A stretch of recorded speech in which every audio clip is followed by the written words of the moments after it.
Bienvenido a nuestro invitado. Ángel Darío Vanegas Leiva nació en Santa Bárbara, Honduras, el 22 de octubre de 1969. Siendo niño y adolescente fue locutor de radio, reportero de noticias, cronista deportivo y corresponsal de prensa escrita. Inició su exitosa carrera como caricaturista profesional en 1985. Es autor de los libros Y reír es de sabios, editado en Tegucigalpa en 1989.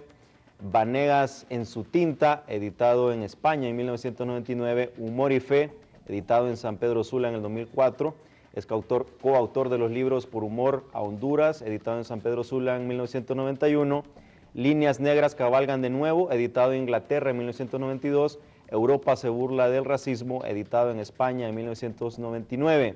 Sus obras se publican en el ámbito internacional desde 1988 a través del Sindicato de Caricaturistas y Escritores de New York, revista La Epístola de México, suplemento Bronquit de Portugal y revista Quevedos de España. También se difunden en The Miami Herald y revista Newsweek de Estados Unidos. Entre sus múltiples reconocimientos se destacan como ciudadano distinguido por la Municipalidad de Santa Bárbara, hijo predilecto por la Municipalidad de San Pedro Sula y título de profesor honorífico del humor de la Universidad de Alcalá de Henares, España. Actualmente se destaca por su labor como diputado del Congreso Nacional y le damos la bienvenida hoy en Primer Plano. Todo bienvenido. Muchas gracias, abogado Espinal. Es un gusto para mí estar en Primer Plano. No todos los días está en Primer Plano, así que es una bendición estar aquí con usted. Muchas gracias.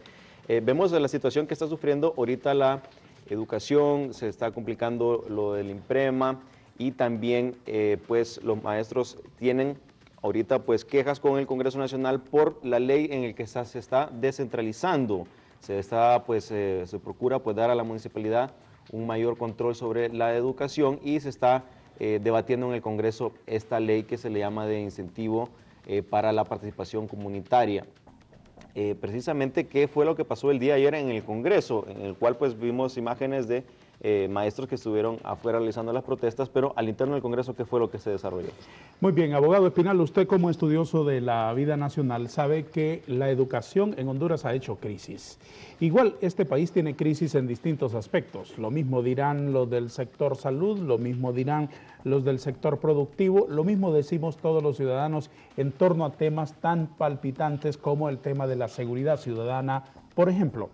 En lo tocante a educación, no hay duda que hay una crisis en el sistema educativo y lo más preocupante es que solamente se nos hable de descentralización, como si el problema de la educación fuese de gobierno, como si el problema de educación se solventara con que los líderes de la Secretaría de Estado encargada del tema se entendieran muy bien con los dirigentes magisteriales y acordaran, sin mayores conflictos, a quienes nombrar en determinadas plazas, a quienes sustituir, a quienes jubilar, etcétera, etcétera.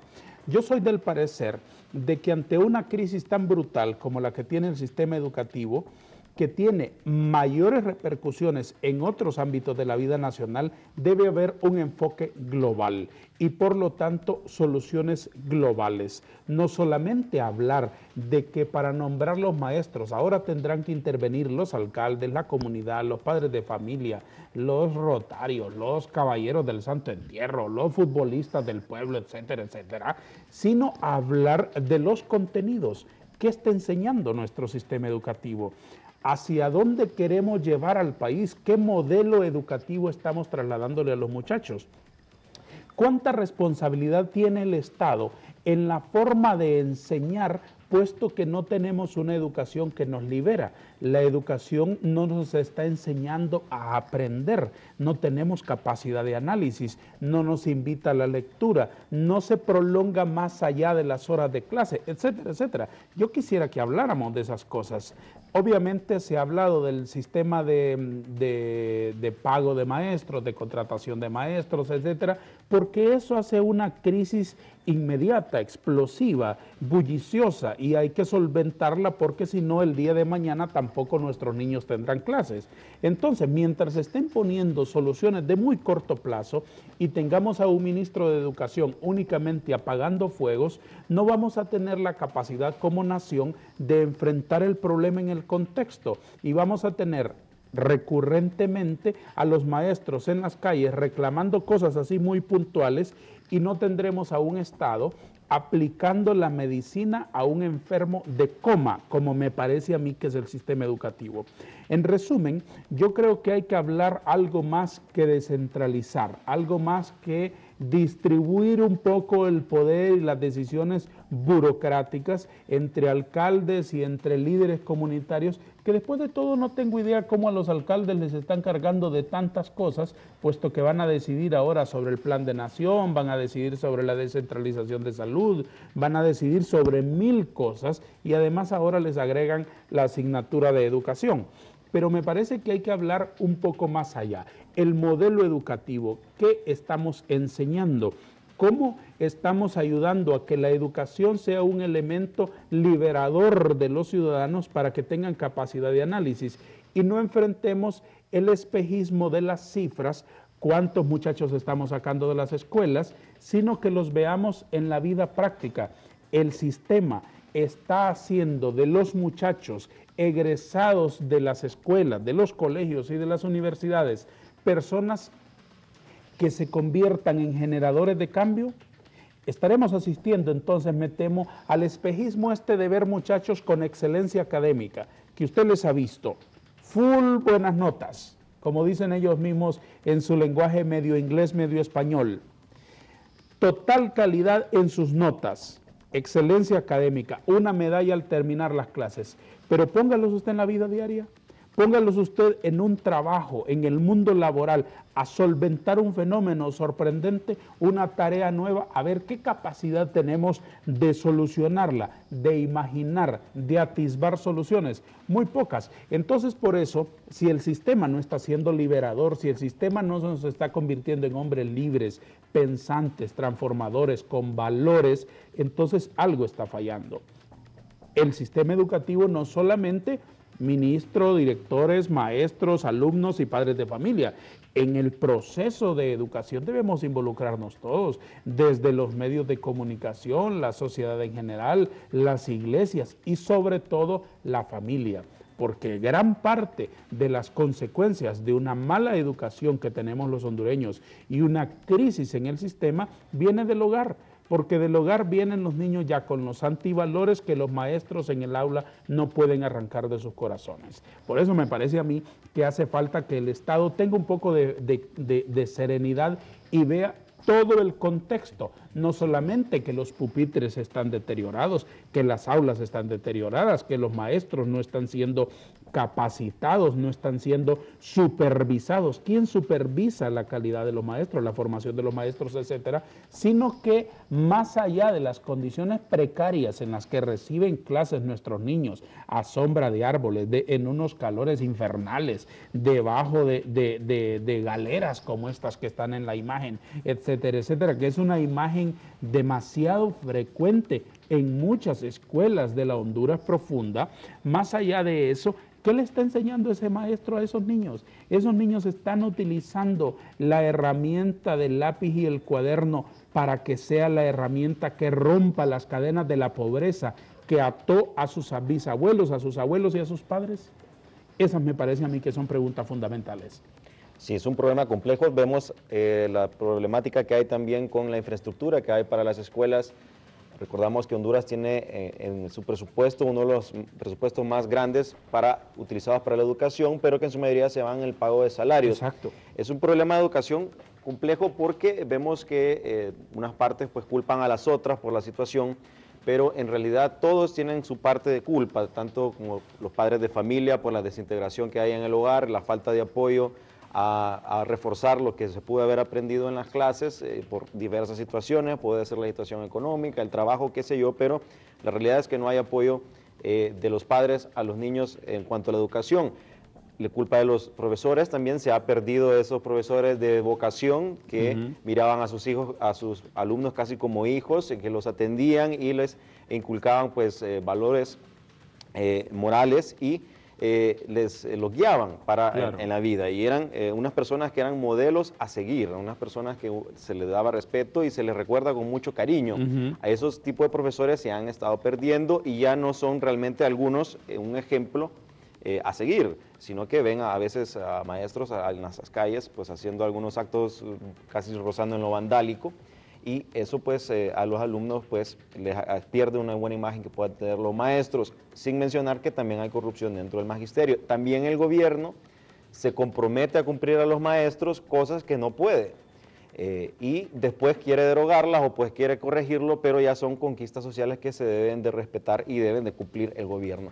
Todo esto de educación pues es algo que ya son compromisos que están plasmados en el Estatuto del Docente, que precisamente el mismo gobierno quizá no este gobierno, pero gobiernos anteriores son los mismos que han estado aprobando, y ya deben tener el conocimiento de calcular y tener presupuestado todo lo que debe tener, inclusive el aumento vegetativo de los maestros. Entonces, cada parte pues tiene su culpa, y se debe empezar pues por reflexionar al interno cada uno y tratar de corregir estas situaciones. Con la descentralización, la visión de los maestros, que lo tenemos aquí en imágenes, que estuvieron ayer en protesta, ellos dicen que esto va a colapsar la educación. Mencionan de que hay ejemplos de descentralización de la educación en Centroamérica que no han funcionado. Ellos ponen en tela de duda la capacidad de los alcaldes de poder administrar la educación, entre otros muchos temas que, como vemos y usted mismo nos dice, se está recargando a los alcaldes. Entonces ellos se preguntan si de verdad tiene capacidad los alcaldes para poder administrar la educación, y ellos, en la visión de los maestros, no es así. En cambio, las personas del gobierno pues dicen que es aventurarse, es pues mandar la educación al siglo XXI, que precisamente en los lugares desarrollados, países desarrollados en el mundo, está este tipo de educación, y que eso involucra más a la comunidad y da la pauta para que puedan haber mejores profesores, que la comunidad se integre y que puedan tener una mejor educación, y que puedan estar pues monitoreados los maestros para que se eviten las constantes huelgas o asambleas informativas que ellos le llaman, en el cual pues ha terminado en que desde que se aprobó el Estatuto del Docente hasta el día de hoy nunca se han cumplido los 200 días de clase. Solo el ministro Ventura el año pasado dijo que se habían cumplido, pero creo que solo él creía eso. Y precisamente ayer en el Congreso pues tenemos conocimiento de que él fue a dar su participación en el Congreso explicando qué es lo que está haciendo la Secretaría de Educación. Entonces es un problema bastante complejo esto de la educación, pero ¿qué podemos esperar entonces por parte del Congreso? Ya está, sería casi un hecho que se aprobaría esta ley ya que está en su segundo debate, solo faltaría el tercer debate final. Yo creo que sí, yo creo que no habrá mayores dificultades para la aprobación en el Congreso, y a mí me queda el pesar de que no vayamos más allá. Yo soy partícipe, y perdone usted que yo insista en este tema, yo soy partícipe de una revolución educativa que este país necesita. Este país, en términos educativos, tiene un rezago monumental, y sobre todo, si no lo reconocemos, que el sistema está en crisis, y si no reconocemos que Honduras necesita urgentemente reconocer esa crisis y trabajar en consecuencia para solventarla, entonces no vamos a dar los pasos conducentes a volver la educación un instrumento de cambio y de transformación. Y fíjese usted cómo es de importante, porque la educación es el elemento en la sociedad que tiene más consecuencias en los otros aspectos. Nuestro aparato productivo es débil y es de alguna manera pobre, porque precisamente no estamos capacitados, no estamos educados para hacer de los hondureños personas que podamos producir más y mejor.